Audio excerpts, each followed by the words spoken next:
Hello all, this is Dr. Dheeraj Masapu. I'm a consultant anesthesiologist, and today I would like to talk about how to earn a decent income, that is around 2 to 3 lakh rupees, and also have a decent work-life balance. Okay, so this video is not about only work-life balance, because only work-life balance you can achieve with so many specialities, but at the same time, how should you also earn a decent income, like 2 to 3 lakhs in a month? Why I chose 2 to 3 lakhs is, see, if you, according to me, upper middle class living in India is possible with 2 to 3 lakh rupees. You can send your kids for international schools, and you can stay in a gated community for rent and buy a very decent car with that money. So how to do both is what I'm going to tell you. So before that, I would like to tell you a small story. You can see a man is recently passed MD anesthesia, and he joined a small group of anesthesiologists who cover certain hospitals. And he was earning a good amount of money in the team. And since he was a bachelor, he was working all the time. And later he got married, and then he still continued to do the same kind of practice what he was doing. And then he got addicted to earning money. And what he also did is he inflated his lifestyle along with that. And he had one kid after the marriage, and then a few years down the line he had to spend less time with the kid and family because he's more indulged in earning money and doing private practice. Okay, one day he was continuing like this. In a very young age, he suddenly started developing sweating and discomfort in the chest one day, and then he went to nearby hospital, and they found that he's having ST changes, and troponin were elevated when they investigated him. And an angiogram was done, which showed that one of the vessels supplying the heart is blocked, and a stent has been placed. So what are the mistakes that he has done? According to me, the mistakes are earning is being kept as a main priority, and second thing is not taking good care of the health, and not spending quality time with the family, and not switching off. Switching off is like you finish your work and then you shouldn't be disturbed after that. That is a very important aspect in life. And not having proper sleep, because since he's a private practitioner, he wouldn't be having proper sleep. Nights also they would be calling for some cesarean sections, or some cases he would be attending. And no exercise due to improper schedule. So when you don't have a schedule, you don't exercise. So these are the mistakes that he has done. Okay, so why I told this story is many of us are also doing a mistake like him, and I didn't want you guys to be stuck in that kind of a situation what this guy got stuck with. So what is the solution? So I'm going to tell you the solution. The solution is, you can look at here, it's a shift based work. Okay, shift based work is a solution. So shift based, so you think I'm going to anesthesiology by after this particular shift based work? No, not really. There are 10 to 15 specialities where you can actually do a shift based work. So here what I would like to tell you is, if you really want to have not have this kind of a life and have decent income, then three options is what I would recommend. Number one is institute based practice, like a corporate hospital, or at least 100+ beds hospital where a team is there. There you would get a shift based work.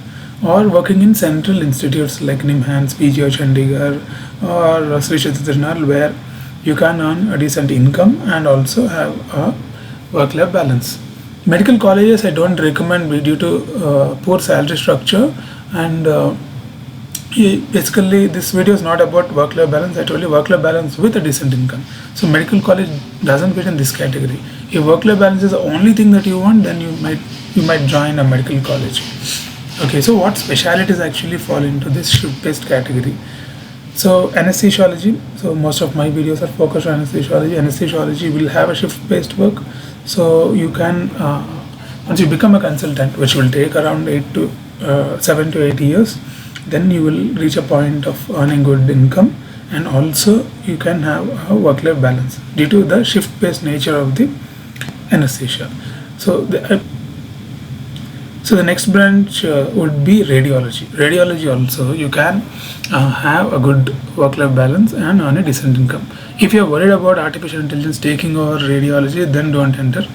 Otherwise, you can try radiology. And I have done a video on AI and radiology. You can have a you can see that video if you want to know my opinion about artificial intelligence and radiology. Emergency medicine, even though the work would be hard that 8 hours, but after that nobody is going to disturb you, so it's purely a shift based work.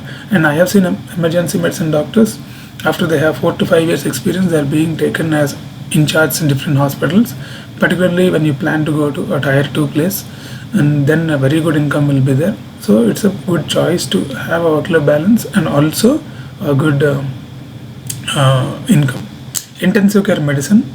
And intensive care medicine, I have done many videos you have seen in my channel. So it is where you have a shift based work, and 5 to 8 years it will take to become a consultant, and then you get a decent income. First 5 to 8 years you have to wait. Okay, community medicine I added here. There is a reason.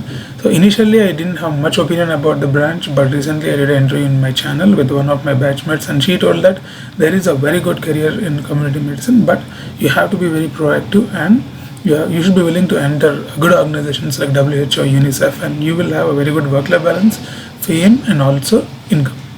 Okay, so next is dermatology. Dermatology, if you set up a clinic and then if it clicks, then you will make a lot of money. The cosmetic world is starting now, and the future is more of cosmetics, plastic surgeries, and everyone will be based on dermatologists for referrals, and a lot of procedures dermatologists are doing on the OPD basis. So all these things will lead to rapid growth in the dermatology in future.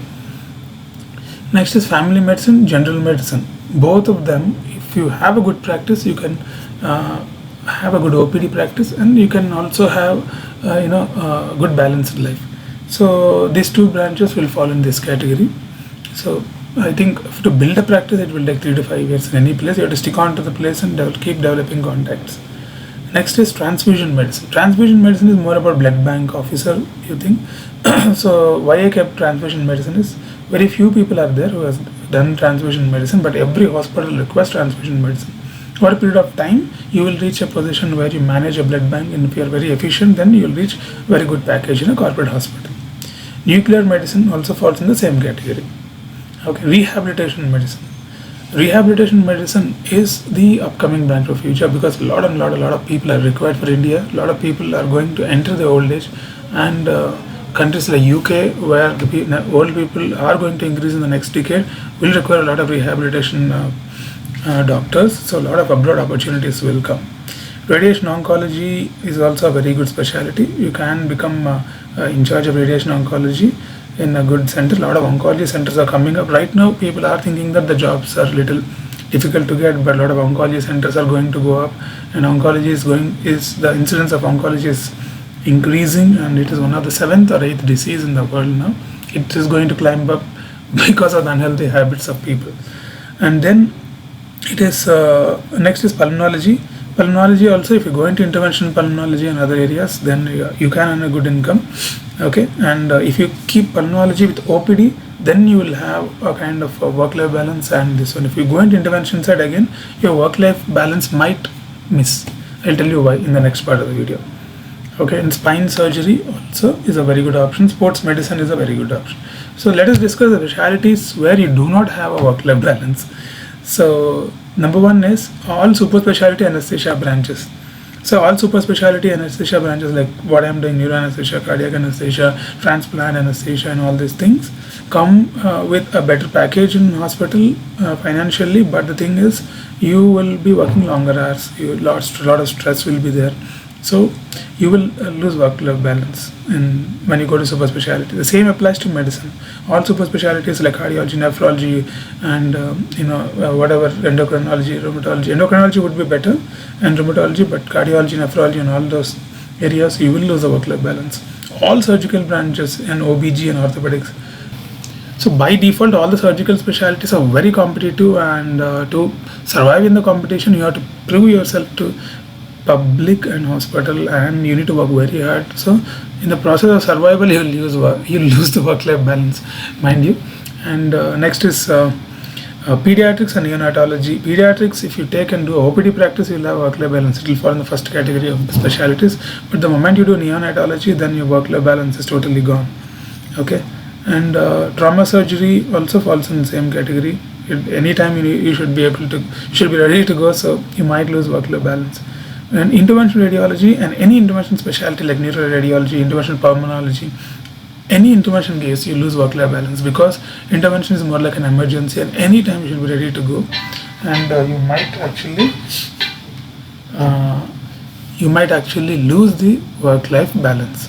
Okay, so this is about different specialities, and so what do I conclude now? My conclusion is, see, never strive for a perfect balance, since in life how it actually works out is the work comes in bouts. So what happens is the work will come in bout. For me especially, it happens like that. A week it will be very heavy, a week it will be lighter, or normal for other people. So it is more like a bout of heavy work will come, you finish that, and then you'll be on lighter side for some time, and a bout of heavy work will come. So that is how a life cycle will be. Understand that, and then you will be in a better shape. And it's not the number of hours you spend with your family, but how you spend it, and how you interact with them, and what is the quality of time you're spending with them.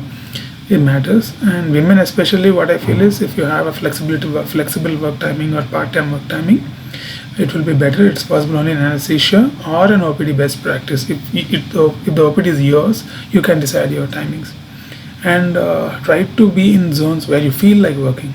And it should be, you should get up in the morning and feel that you should be happy to work. In that way, work doesn't feel stressful. Your work will be fun. So that is how I take my work. For me, it is like, the concept is, when I'm doing, it will be fun for me. For others, it will look like work. So when others see me working, they will feel that I'm working very hard. But for me, it is more like fun. Hope this video helps many neat people who are PGs or trying to enter post graduation. So okay guys, good luck. Thank you very much. As usual, Dr. Dheeraj Masapu logging off.